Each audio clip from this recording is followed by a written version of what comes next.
Good morning, everyone. Welcome to the Unitarian Universalist Congregation of Phoenix. I'm Benji Messer, music director. I use he, him pronouns. Our band today includes Carolyn Allenby, Connie Yarmark, Christian Macy, and Raider Jen Mazer on percussion. Please join us on Spirit of Life by Carolyn McDade. Last year, our choir learned to sign this song for a service that touched on disability, and this service also does that. So I'm going to try that again, and any choir members in the room are welcome to come up and sing and sign with me. Going once, going twice. All right, here we go. Maybe just Laurel. Thanks for joining me. And you all are welcome to stand, to sing, or to stay seated. Spirit of life, come unto me, sing in my heart all the stirrings of compassion, blow in the wind, rise in the sea. Move in the hand, giving life the shape of justice. Roots hold me close, wings set me free. Spirit of life, come to me, come to me. Let's do it one more time. Spirit of life, come unto me, sing in my heart all the stirrings of compassion, blow in the wind, rise in the sea. Move in the hand, giving life the shape of justice. Roots hold me close, wings set me free. Spirit of life, come to me, come to me. Thank you. Please be seated.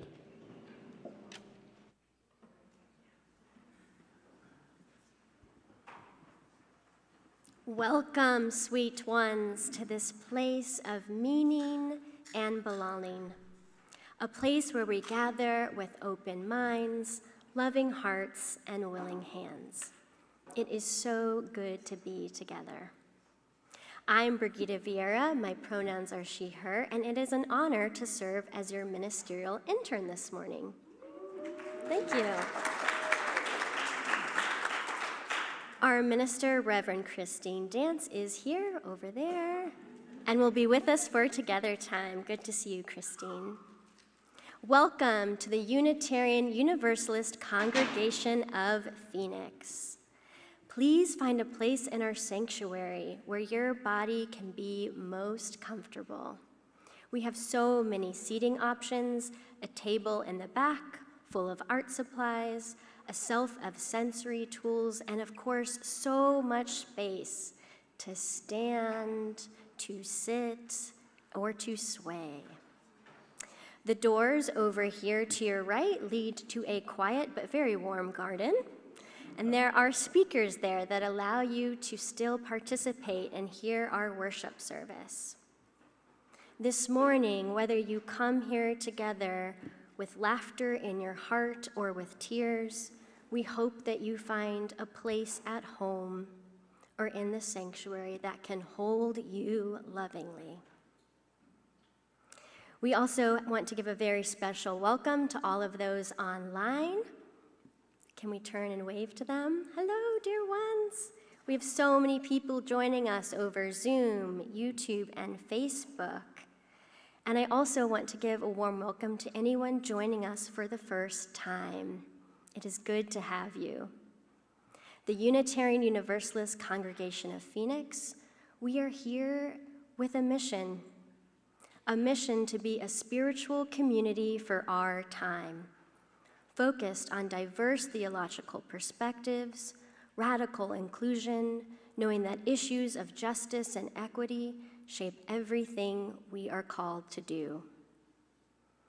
And now I am going to ring our bells one more time, inviting it to draw you deeper into the present moment and deeper into this beloved bouquet of beautiful people.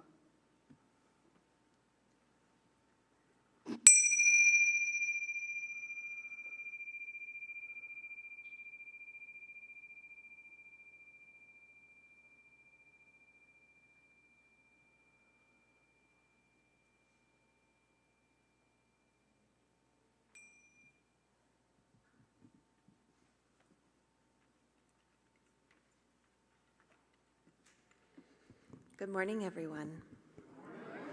My name is Amy McKlindon. My pronouns are she, her, and it's an honor to be your worship associate this morning.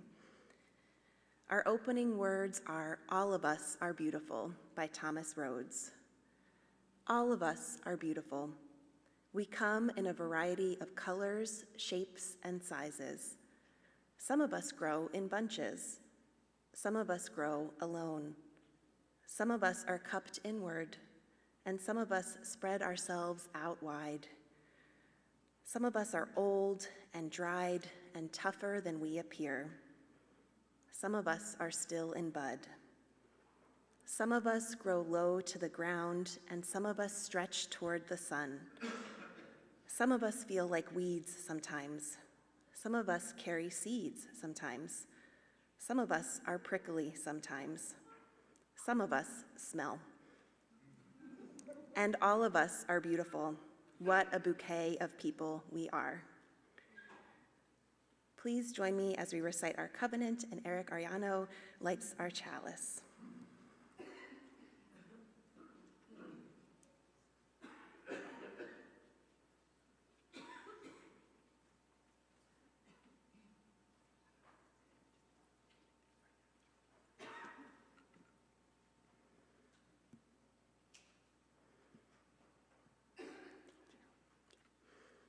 Love is the doctrine of this congregation.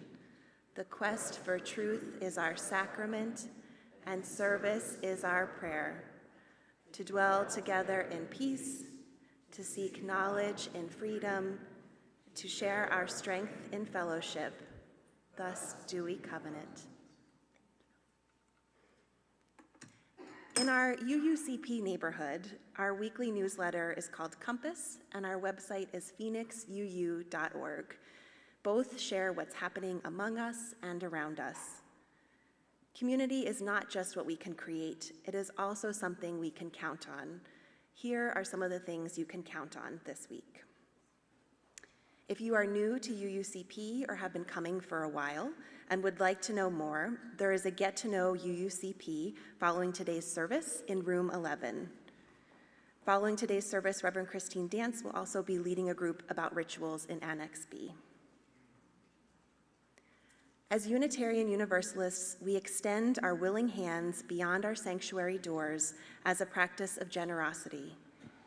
Each week through our Share the Plate program, we put our faith in action by splitting our offering between UUCP and a local organization that shares our values. For September 2023, this is our first September Sunday, our Share the Plate partner is the UMOM New Day Centers. From emergency shelter to affordable housing, UMOM offers a full slate of vital services rooted in a foundation of trust and proactive support for people experiencing housing insecurity in the Valley. Their unique approach is empathetic, connection-focused, and individualized to each person, recognizing that each situation requires a personal touch and a listening ear. Living into our value of interdependence means recognizing that we all live in a place where we need one another. Together with UMOM, we can create and nurture relationships of care and respect. for all that you give and our commitment to economic justice. We are so grateful. And if the ushers would please come forward to collect our offering.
Good morning.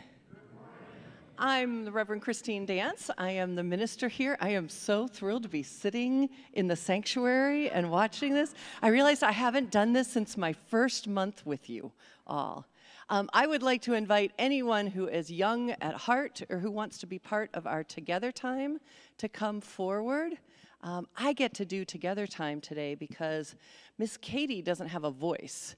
So it is hard to do Together Time when you can't speak. And that's kind of related to what we're going to talk about today, and things that we can do with our bodies and things that we can't do with our bodies, and sometimes how that changes, and how, oh gosh, I'm sorry, Linda, how we are all still wonderful and valid. Look at all these beautiful people up here. Good morning. Good morning. So this is going to be an interactive Together Time.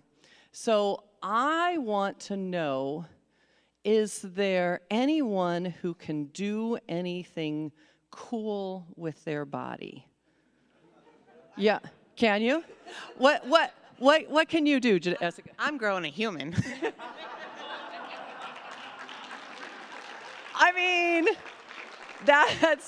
that's pretty amazing, and yeah, she might win. Like, it's not a competition, but that's a pretty big thing that you can do with your body. What's something you can do with your body? Oh, ow, oh, wow. Okay, how many of you can do that with yours? Can anyone else? You can, you probably can. Wonderful, I can't. Can you, anyone do here? No, that's cool. Can anyone else grow a human with their body? I can't anymore. Some people can. Some people can. That's amazing. Who else can do something amazing? Yeah, John? I have some kind of double jointed in my arm and I can turn it around. Whoa! Wow. Okay, can anyone else do that with their body? Nope, I can't do that either. Nigel, are there things that you can do with your body?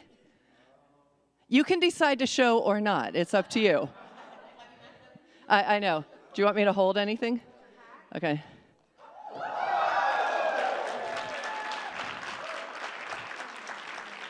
You know what, Nigel? I can do that too. You ready? It was so fast you didn't even see it. It was so fast you couldn't even tell. Can anyone else do that? Yeah? Laurel, you can do something? You can still do a dancer pose in yoga. That's wonderful. No, you don't need to demonstrate. So these are wonderful. These are some things that our bodies, some of them can do, and other people's can't. Are there other things that people can't do? Like, I used to be able to run, but now my knees say, no, I'm not able to run. I can walk really well, but I can't run anymore. And I'm okay because I really like walking a lot. Is there something that you can't do, Bela? Fly away. Say that again? I can't grow wings and fly away. Neither can I. I'm really curious to find the people who can. That would be really cool, but there might be somebody else. Who else has something that they can't do? Yeah. The splits. You can't do the splits. Anyone else can't do the splits? Yeah. Yeah, no, my body can't do that. My body can't do that either. Have any of you had times where you could do something before, but then something happened and then you couldn't do it and then you could go back to doing it again? Yeah. Yeah, Eric, I know that you had a hand arm. Yeah, I was hit by a pickup truck and I couldn't use my right arm for 3 months because I had to use a sling. So it's really hard trying to open up things like a bag of snacks, for example, of chips was really hard to do. But now I'm all healed, fortunately. Okay. So that was something you could do, then you couldn't do, and now you can do it again. Yeah, do you have one as well? I was in a motorcycle crash when I was still 8, and I had to relearn how to walk for a few days, and I still have this. You do? Oh, I can see. There's a scar there. So you were in a crash. You could walk before, and then you couldn't walk, and then you could walk again, right? Okay. That's it. And is there anybody who has other things like running where you could do it before and now you can't do it at all, and it probably won't come back to being able to do that? Does anyone have anything like that? What might some of those be? Anyone? I mean, I did running. Yeah, so how many people here when they were little could do a cartwheel? Okay, how many of you now can't do a cartwheel? Okay, all right, so those are things that you could do and then you couldn't do. So here's my big question around that. Are you still a beautiful, wonderful human being? I do say so. Is your sense of who you are still, and maybe you're still wrestling with your sense, but are you still a divine, holy, whole person, even if you can't do the splits? How many say, yes, I am still a beautiful, wonderful, holy person, even if I can't do the splits? Are you any less important than anyone else that can do a backflip? How many says, I am just as important and special as a person that can do a backflip? Okay, well, Nigel's a hard bar. Maybe we shouldn't have said it to Nigel, because that's a hard bar to say, to compare ourselves to. And I just want to set this before Brigitta preaches, because there are all things that we can do with our bodies. There are all things we can't do with our bodies. And that does not change who we are, how special and unique we are, and how holy we are, however you define that term. So I just want us to remember that, because Brigitta's going to be taking this a lot further. And I just want you to know how special and how whole and how wonderful each and every single one of you are. And thank you for being here with us today. And you can go back to your seats.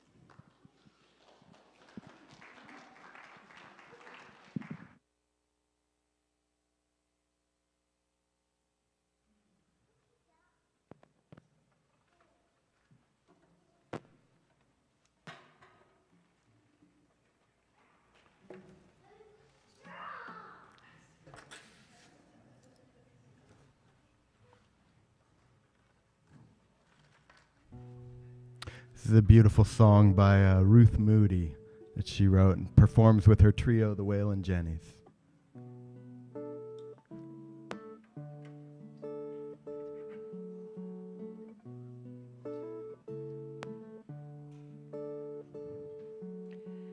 This is the sound of one voice,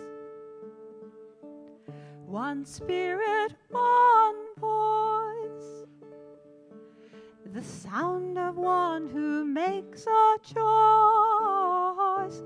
This is the sound of one voice. This is the sound of one voice. This is the sound of voices too.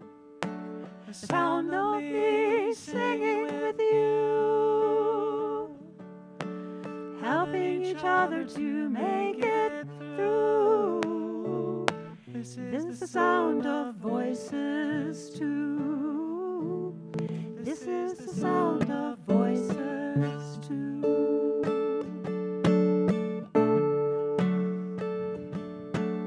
This is the sound of voices three, singing together in harmony,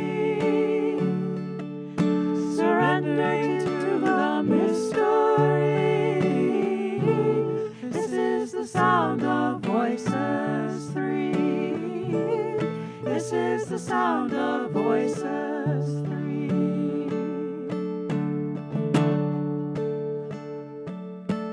This is the sound of all of us, singing with love and the will to trust. Leave the rest behind and turn to dust. This is the sound of all of us. This is the sound of all of us. Ooh, ooh, ooh.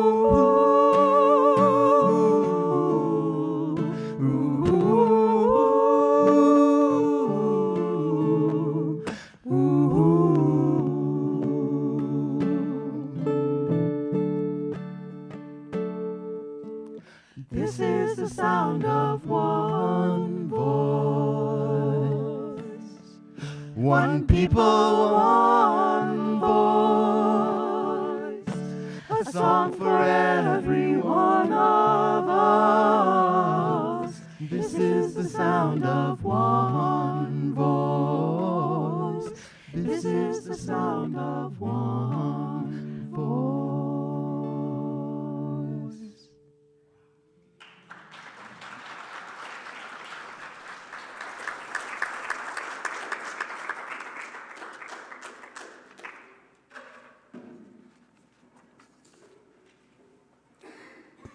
Thank you to our UUCP band. And now it is time that we make that sacred space for all of the joys and sorrows that live in the voice of our community. For those on Zoom, feel free to enter any joys or sorrows you may have by putting them into the chat. And for those of you in person, the joy and sorrow cards are always at the back of the sanctuary. They look like this. And next week you can write one if you have something to share. As we make time to support one another in our gathered community, let us take a moment to center ourselves with a moment of stillness.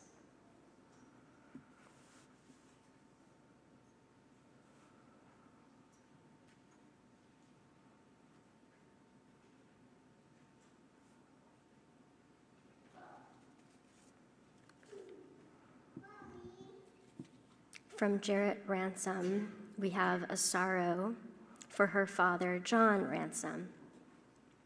John was diagnosed with stage 4 cancer. After having his bladder removed 2 years ago, the cancer has returned and has spread to his abdomen and aorta. Sending love and healing to John.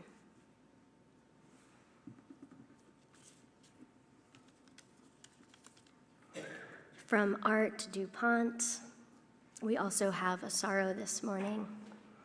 Art's friend of over 40 years tested positive for COVID this week. And Art's love and partner has a bone marrow procedure on September 7th. Sending healing. From Christine C. Christine is still looking for a place to live. Christine says, I need to be out by the 1st of next year and is looking for a place to stay. Anything will help. Christine, sending you so much hope and security.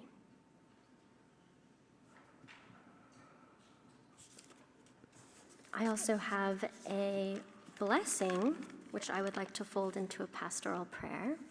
There's no name on it, and that is okay. From Peyton, we have a joy. Peyton shares online, my young and longtime friend Max is celebrating a birthday today. Max is an amazing young lad and one of the best stage techs in theater. Peyton, we are sending well wishes to your friend today.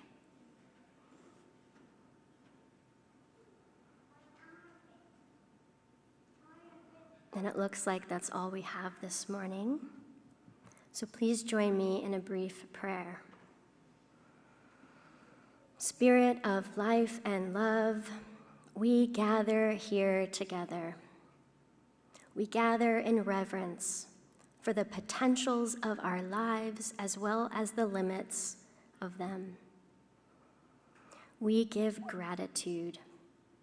Gratitude for the possibilities of healing, of justice.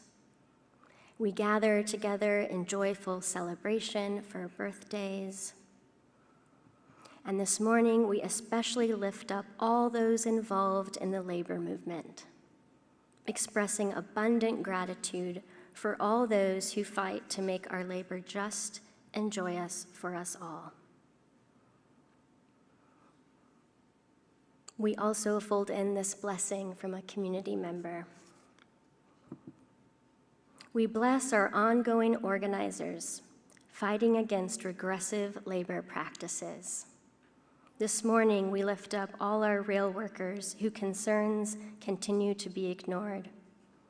We also lift up everyone fighting against big businesses and large corporations, our union workers, anyone that is putting people over profits.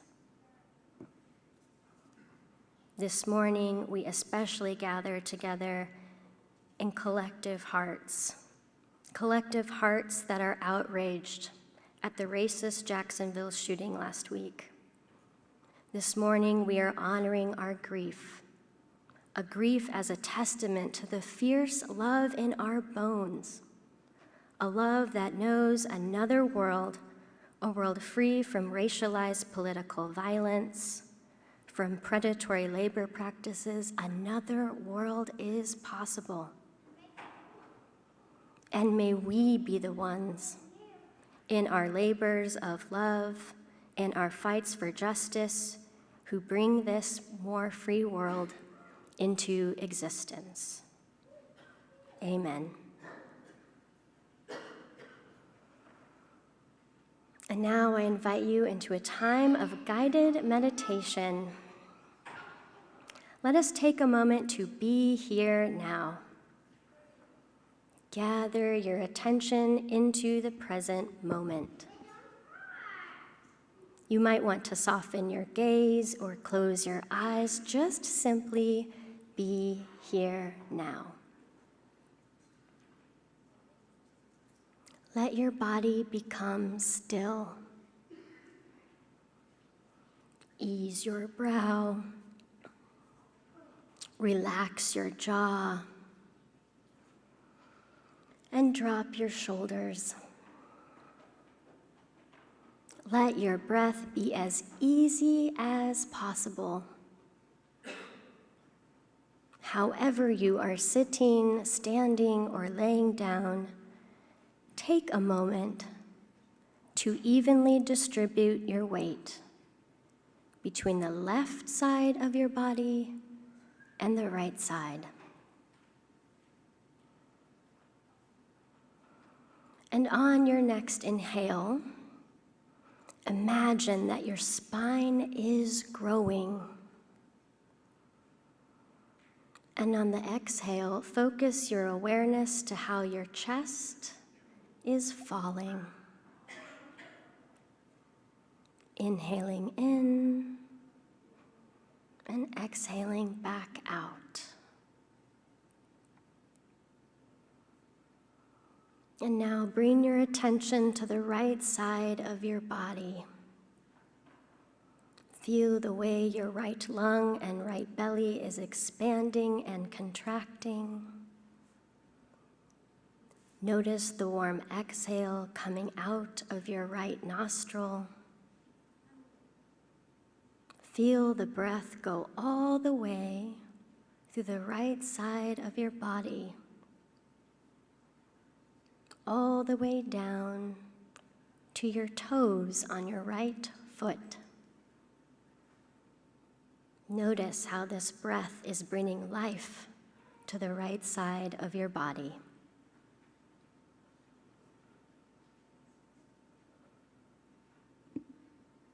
And now bring your gentle awareness to the left side. Notice the way your left lung and your left belly stretch and move. Feel the coolness of the inhale in your left nostril.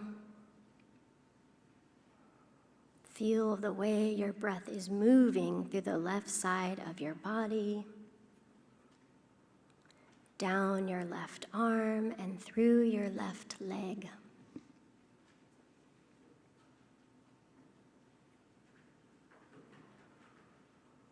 And now lovingly bring your focus to both sides of your body again. Inhaling and exhaling, noticing the way that your rib cage expands and widens, and then softens back down. Stay with the air that is moving through the left and right sides of your body. Stay here for a few spacious moments.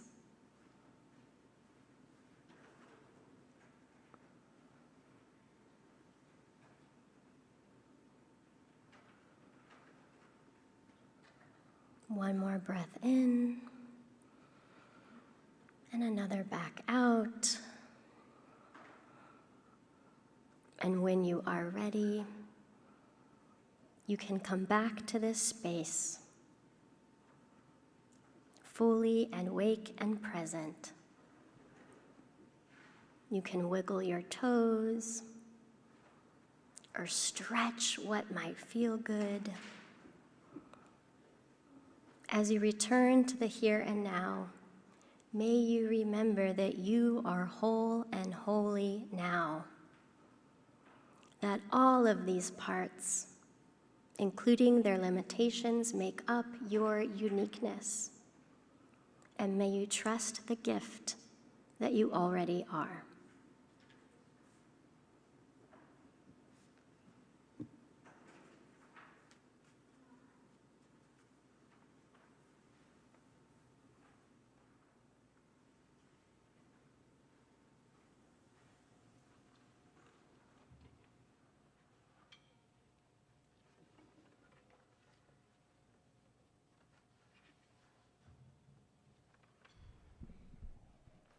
Here's one by a wonderful songwriter from the Boston area named Batya Levine. We are good, we are flawed, we are the breath of an imperfect God, are her lyrics.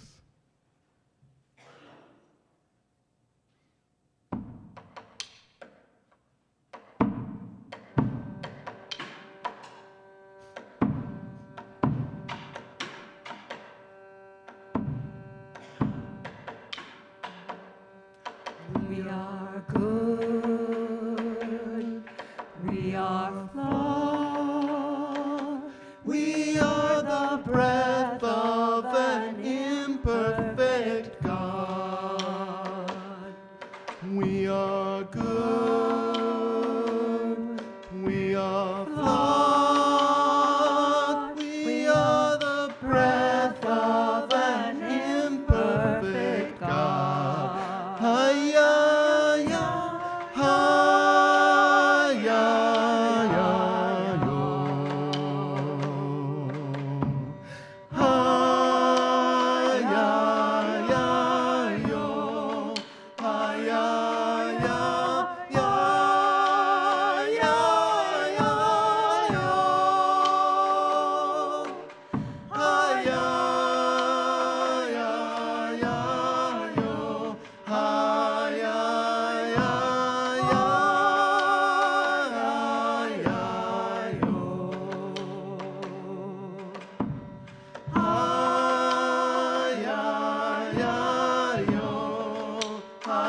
are good. We are flawed. We are the breath of an imperfect God.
Thank you for the incredible music. Writing my reflection this week was a practice in understanding my limits. I'm in a season of life that's really wonderful and also really, really busy. Work is humming along at a busier than usual clip. I'm spending long chunks of time stretching my physical limits as I train for a big hike. And I'm enjoying spending as much time as I can with my partner, my friends, and my loved ones. It's a juggling act where I've added new things into the equation over time, but I haven't intentionally taken things out of the mix. I'm finding that sometimes that works, but most of the time it really, really doesn't. The challenge for me is recognizing my limits ahead of time. And right now, I seem to only reliably notice them when I've clearly crossed them.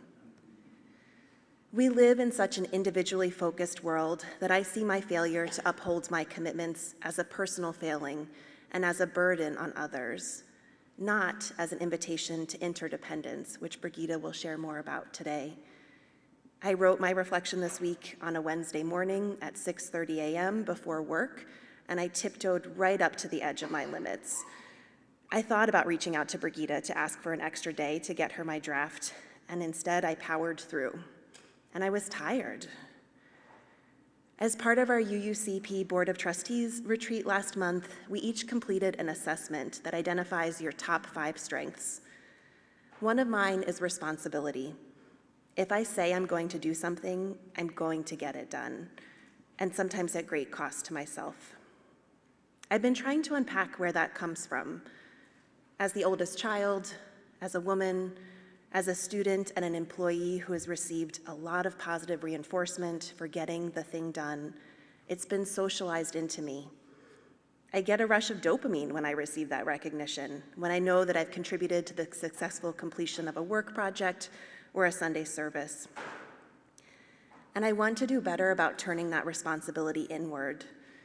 I should be just as responsible, if not more, for my own well-being, my own wholeness, my own limits, as I am to my external commitments. To be clear, I started this reflection saying that I was practicing understanding my limits. I wouldn't say I've reached the point of truly honoring them, but I'm working on it. For example, I'm taking a shared leadership approach for an upcoming project at work, knowing that in the end, we can each lean on each other and bring out our own strengths.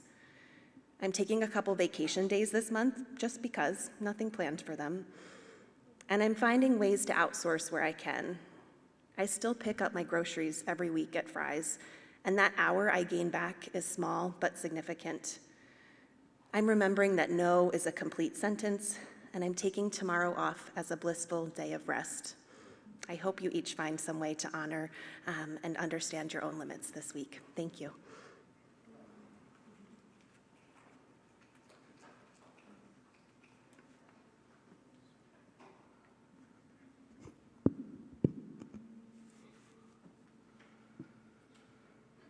Pain can turn each of us into theologians. And some of the most debilitating pain I have ever been in was in the isolating depths of depression that rolled in like this thick fog. And it's rolled over, knocked me over a few times in my life. But most recently, that hazy melancholy brought me this unsettling and very humbling learning that all human beings are limited and dependent to certain degrees, including me. Be it our limits be of the intellectual kind, spiritual, physical, or emotional. At that time, in that depressive season of my life, I found myself not just feeling bumped up against my limits, but even bruised by them.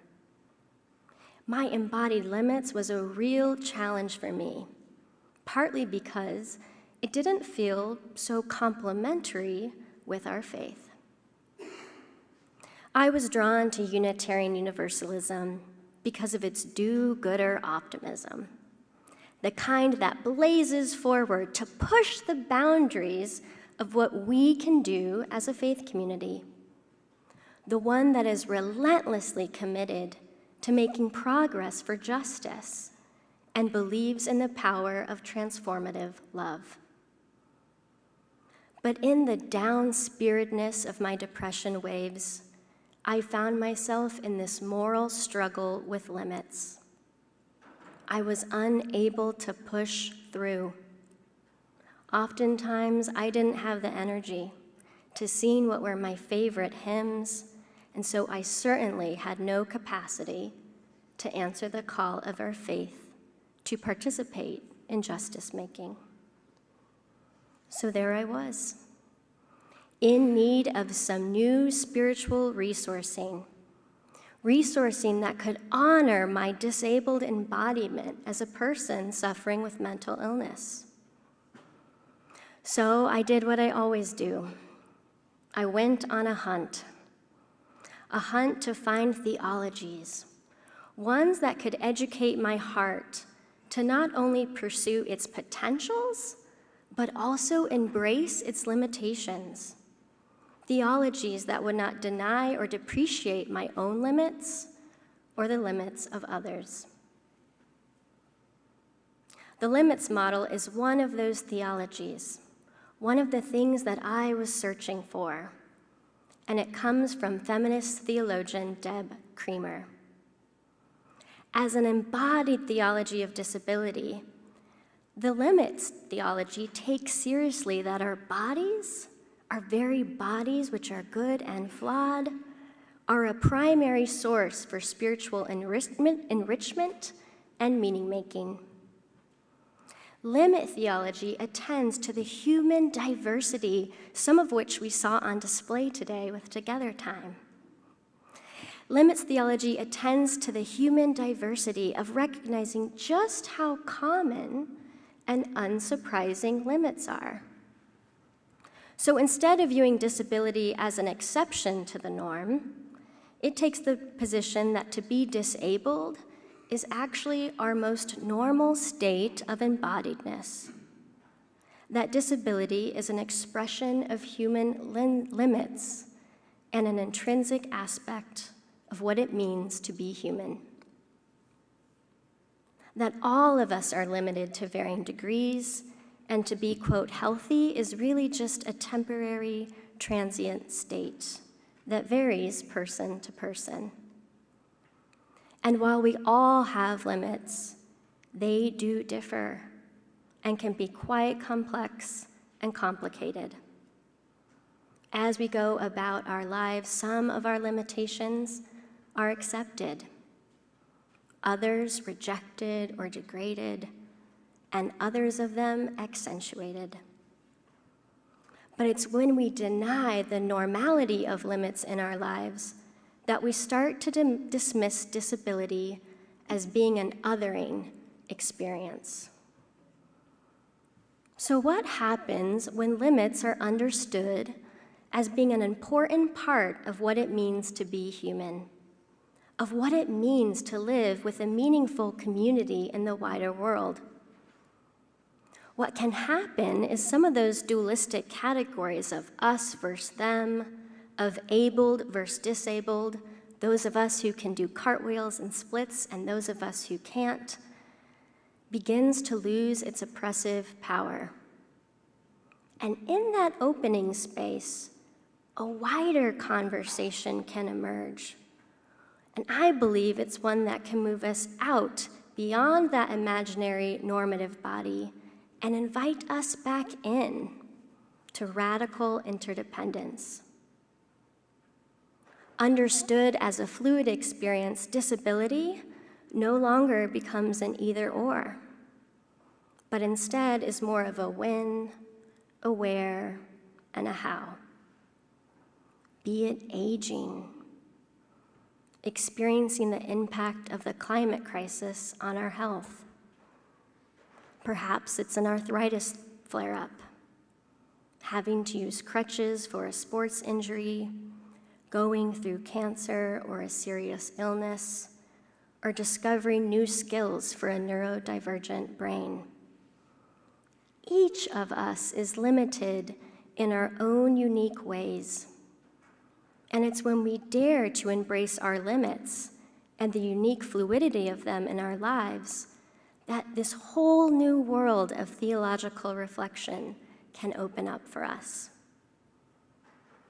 And I believe that faithfully honoring our limits is also an important intervention in our collective theological imagination.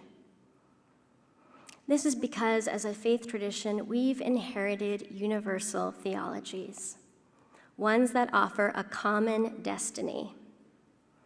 So in its earliest expressions, universalism developed within the Christian tradition, and it was radical for its very inclusive position that everybody was saved, no one was eternally damned. And that kind of universalism feels really good because it rejects theologies that fit people into separate categories, be them sheep and goats, saved or damned. And today, our more present expressions of universalism take the shape of modern philosophies, one that studies and attempts to unite many into one, ones that produce scientific knowledge that we hope and believe will be universally true. And again, I really like these universalist concepts because they make me feel safe and in control. But when my mental illness brought me outside that norm, and I could no longer assimilate into the wider universal whole, those forms of universalism became too theologically shallow for me, because we are not all the same, and universal inclusion does not always lead to justice if what is universal really just means what falls within a prescribed norm. Without a limit, universalist theologies can cause harm because they tend to perpetuate the status quo, imposing norms of a dominant culture on us, be it innocent or not. Norms that become much more obvious and life-swallowing when you find yourself on the margins. This is one reason why liberation theologians, like disability theologians, challenge the viability of universal theologies. They are adamant that experiences of difference are just as valid and just as useful. So where do we go when we can no longer rely on assumptions of universality to collectively make us all free. For me, it's right here in the intersection between disability and theology. That's where I find the spiritual maturity needed to raise my faith from being a liberal one to a liberatory one. I believe that when we UUs are honest about our needs and can embrace our limits, we can actually commit ourselves to a larger vision, one that disability justice activist Mia Mingus calls liberatory access. Liberatory access is what happens when we take the time to cultivate relationships of mutuality. It's what can happen when we don't just expand access because we're trying to be inclusive, but we actually commit ourselves to expanding access as part of what it means to build an entire ecosystem of mutuality, an ecosystem that will shift our very notions of what it means to be normal. An ecosystem that still prophetically claims no one is disposable, and also we all have limits. And it's those limits that draw us to put our faith in action, that can invite us into interdependence. Practices we all need to build the world we long for, a world where we take care of one another and tend to our needs. In my personal story, it was this embracing of my own limitness that matured my Unitarian Universalist faith. And the last time when those dark skies of depression clouded over, it was our tradition's tenet of interdependence that helped me compassionately and lovingly find my way alongside others. I learned that to be a UU was not only about living up to my potential, it was also about living within my limits. Limits that bring me back into relationships of communal care that were life-saving for me.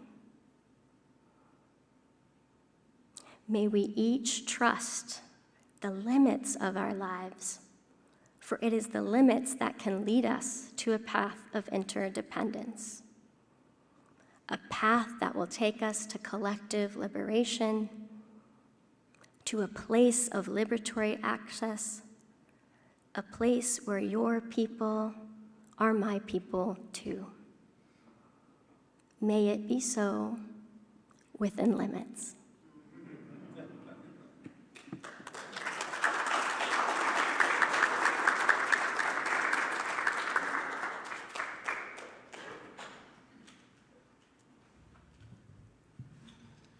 Thank you, Brigitta. I think that's true in a very concrete way.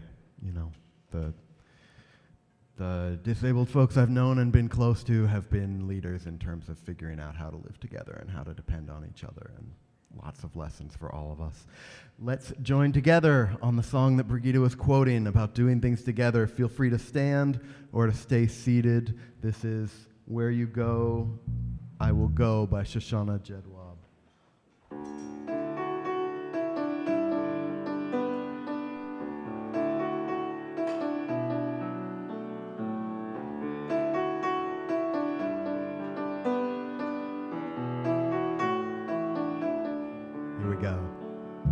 Where you go, I will go, beloved. Where you go, I will go. Where you go, I will go, beloved. Where you go, I will go. And where you lie, I will lie, beloved. Where you lie, I will lie. Where you lie, I will lie, beloved. Where you lie,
Please be seated.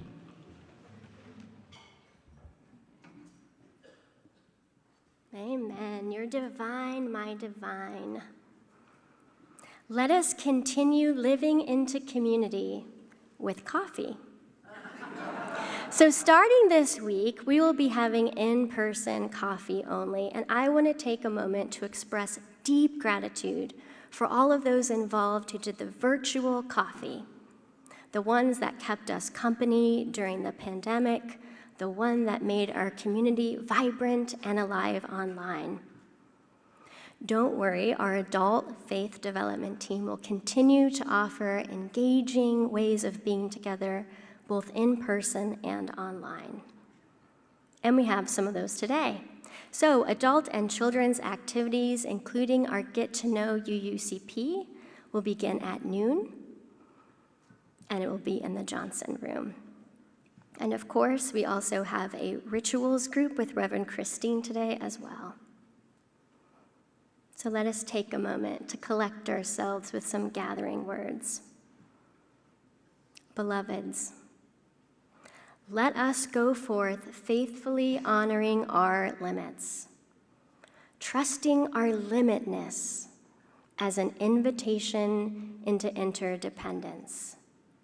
We do this because we need one another. We need one another in all of our potential and in all of our limits. Go in peace, go in love.